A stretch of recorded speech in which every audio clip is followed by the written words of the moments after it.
Hello student, आज हमारा topic है weighted converter using the op amp and transistor. तो अभी तक हमने जो भी वो पढ़े हैं स्विचेस वगैरह, जो डेक पढ़े हैं डिजिटल टू एनालॉग कन्वर्टर्स, तो उसमें हमने रेजिस्टिव नेटवर्क पढ़ा।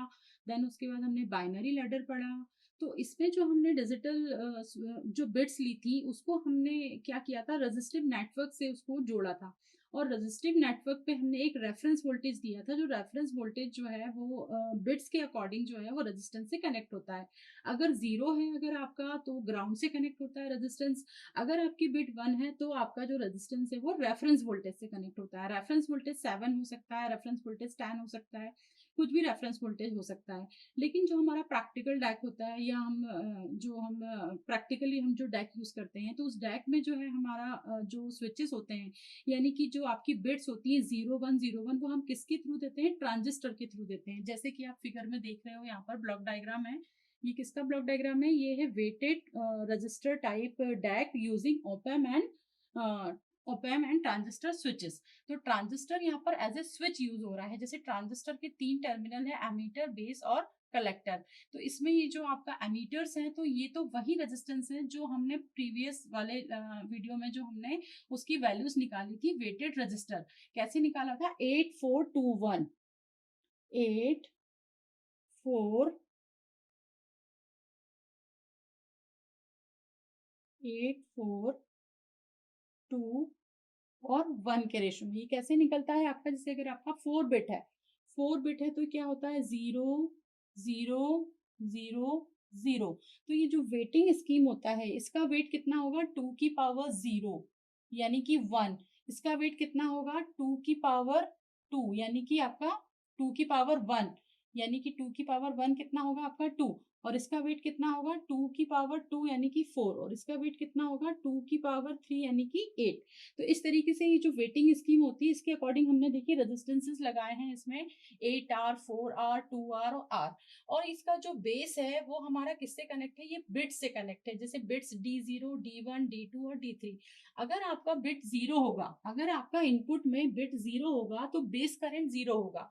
ऐसे में जो आपका ट्रांजिस्टर है वो क्या होगा? कट ऑफ रीजन में चला जाएगा। और ट्रांजिस्टर जो है वर्क करेगा एज ए ओपन स्विच, है ना? ऐसे ओपन स्विच वर्क करेगा, और हमारा जो ऑपैम है उस तक आपका इनपुट D0 का नहीं जाएगा। और अगर हमारा बिट जो है 0 की जगह 1 होगा, यानी कि हाई होगा हमारा बिट, तो हम क्या करेंगे? उसमें हमारा जो ट्रांजिस्टर है वो किस में चला जाएगा? सैचुरेशन रीजन में।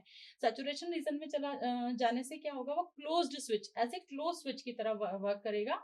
और हमारा जो भी इनपुट का बिट है वो किसमें, इनपुट का जो करंट है वो किससे कनेक्ट हो जाएगा? आपका ऑपैम्प से। यहाँ हमने ऑपरेशनल एम्पलीफायर यूज किया है। ऑपरेशनल एम्पलीफायर जो है हमारा एक हाई जो है गेन एम्पलीफायर होता है। इसमें जो इनपुट में जो आपने रेजिस्टेंस का नेटवर्क लगाया है, इनपुट करंट ही हमारी क्या होती है? यहाँ पर हमें आउटपुट में मिलती है according to the V reference.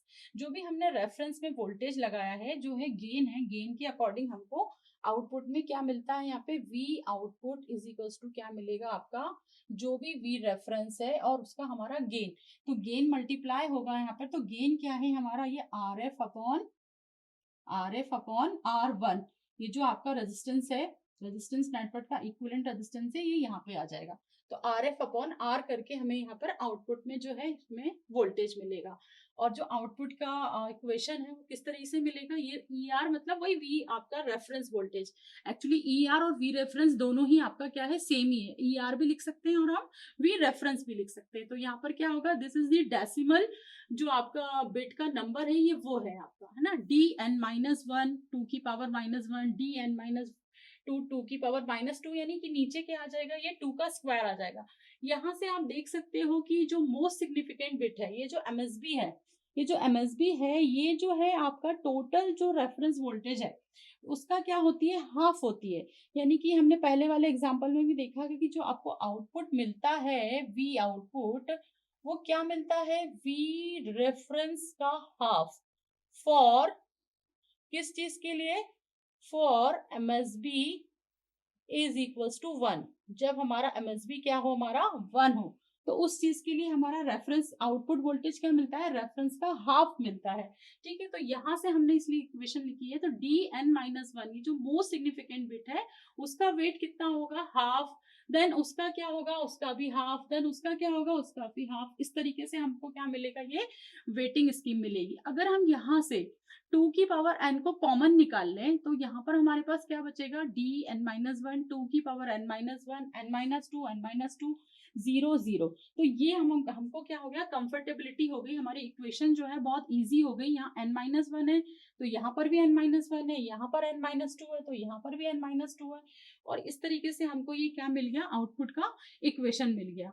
तो अब ये वाला जो आपका वेटेड रजिस्टर वाला ये जो ओपैम है, जिसमें कि हमने ओपैम लगाया है, तो ओपैम का हमारा एडिशनल एडवांटेज क्या मिलता है कि इसका इनपुट इम्पिडेंस बहुत हाई होता है। इनपुट इम्पिडेंस हाई होने से, और इसका जो इन्वर्टिंग टर्मिनल है, ये देख रहे हो आप फिगर में, नॉन इन्वर्टिंग टर्मिनल जो नेगेटिव वाला टर्मिनल है, हमने इसका वो वाला टर्मिनल यहाँ पर यूज किया, ये नेगेटिव और ये पॉजिटिव।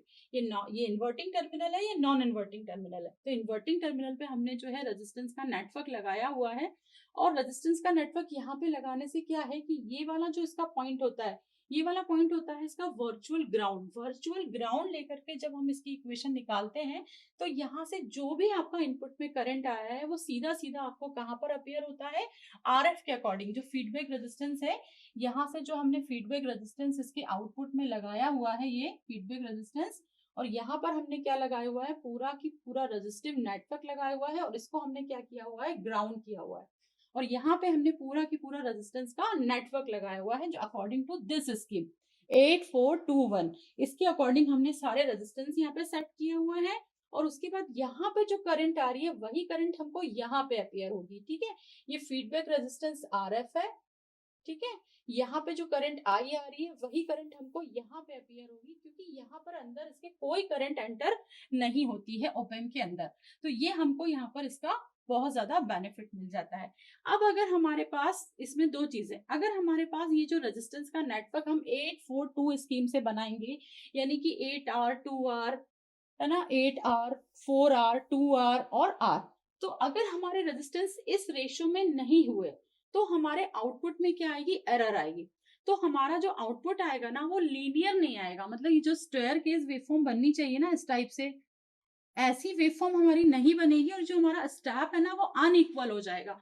तो देखो जैसे कि ये फिगर है, इसमें दिख रहा है आपको दो टाइप की चीजें, मोनोटोनिक और आपकी ये नॉन मोनोटोनिक वेवफॉर्म, दोनों वेवफॉर्म दिख रही है। मोनोटोनिक कब बनेगी आपकी, जब आपकी जो रेजिस्टेंस है बिल्कुल इक्वल प्रिसीजन में होंगे, और नॉन मोनोटोनिक कब बनेगी, जब आपके जो आउटपुट रेजिस्टेंस है वो आपके एरर वाले होंगे, मतलब 8421 के एग्जैक्टली रेशियो में नहीं होंगे, तो हमको नॉन मोनोटोनिक वेवफॉर्म मिलेगी।